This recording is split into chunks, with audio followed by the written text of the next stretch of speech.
There was a very famous author named David, who had written quite a few best-selling horror novels. All of the literary critics praised his talents for plot twists and surprise endings. He received a large amount of fan mail every day, and some budding authors even sent him manuscripts in the hopes that he would help them get their work published. While David took pleasure in responding to letters from his fans, he took even more pleasure in stealing the ideas of amateur writers. If he came across a manuscript with a great idea for a scary story, he would use it in one of his own books and deny the author any credit. Then, in order to hide his theft, he pulled some strings with his friends in the publishing industry to make sure that the original author never got anything published in the future. One day, David received a new manuscript in the mail. It was bound in a beautiful hardcover book. He read the first chapter and felt that he knew how the story would end. As he continued reading, he became more and more certain that he could guess the twist ending.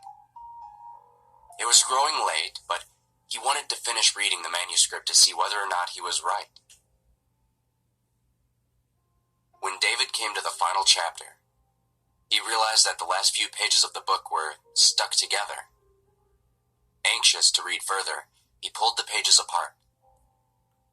He felt increasingly tired, but he still wanted to keep on reading. Finally, he came to the end of the book.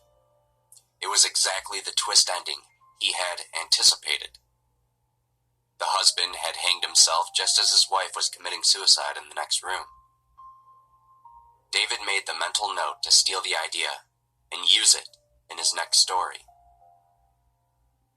Just then, he noticed that, after the words "the end," there was a little handwritten comment from the author.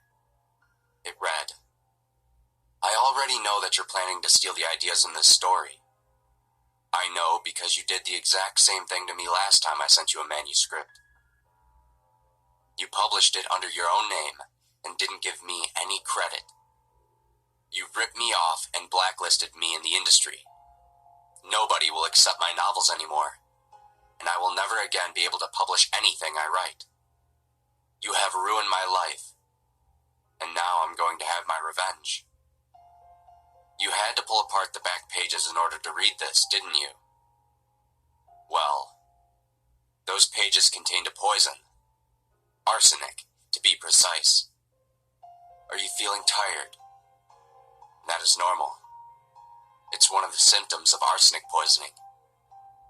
Soon, your heartbeat will get slower and slower until eventually it stops permanently. Don't bother trying to call an ambulance.